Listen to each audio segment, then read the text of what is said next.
What's up, good people? Mark Holmes here, and as always, I want to say thank you all for watching, commenting, subscribing, and being part of the Joe Boost Sports Report. Without you guys, as well as you ladies, you know that this literally does not work.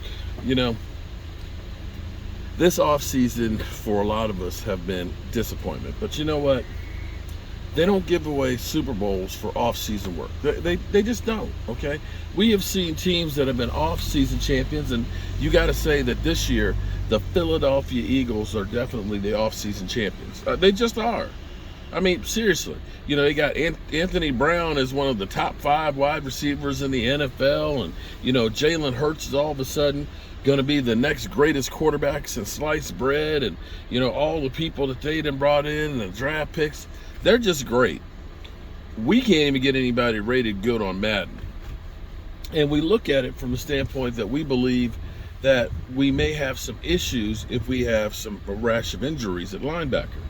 You know, we've got some great ones that are starting, you know, with Micah Parsons, and you look at, you know, Van Der Esch has had, you know, some good playing time, and he played well last year going down the stretch. His problem has been his injury history. But then when you get beyond that, there's some questions. I mean, we got Jabril Cox who's coming back from injury and things like that. You know, we did sign Christian Sams and Malik Jefferson. Okay, not Justin Jefferson. I don't want Justin Jefferson. He's ass. No, not that guy. There was supposedly some interest from the Cowboys with Anthony Barr. And Anthony Barr having interest with the Cowboys. Because, of course, a coaching connection and things there, and looking at it as an opportunity, a place you could go and have an opportunity to play right away. But what he was looking for is $10 million for a one-year deal. And we know that Catboy does not want to pay anybody. He doesn't want to pay anybody. He literally was going to DeMarcus Lawrence and saying, how about we pay you $10 million? A guy who's rated in the top, you know, 6 or 7 and edge rushers. So there's that.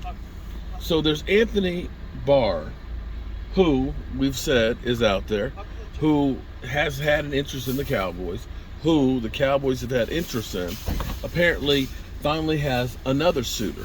And that suitor is the Washington Commanders are interested in signing Anthony Barr. So if the Cowboys were thinking that if they wait long enough, that the price would go down, well, now that we're getting close to actually crunch time, the price may not be going down. The price may be leveling off more, or in maybe even raising up. So with that being said, you know, Stephen Jones is going to continue doing what he's done, and actually, you can at least say Stephen Jones is a man of his word, because he said you don't expect to see, or we won't be signing any high-priced free agents. And damn if he ain't done exactly that. We ain't signed nobody. I mean, nobody. But again, you may want to look at it from the standpoint of, we actually did pretty good last year in signing the players that we did on one-year deals that were cheap. I mean, you know, we got guys that are starters that were real cheap, from Malik Hooker to J-Ron Kearse. J-Ron Kearse got dissed. That's some bullshit. Ranking him 20th? Come on, man. That's some bullshit. Anyway, Malik Hooker, J-Ron Kearse, Carlos Watkins. You know, these are guys that are actually starters that were on one-year deals that were dirt cheap. So from the standpoint of maybe the Cowboys know what they're doing about building a team, just not quite big enough to win the big ones. But we'll see what happens. But come next week, we'll be talking about practice. That's right. We talking about practice. All right. Peace out.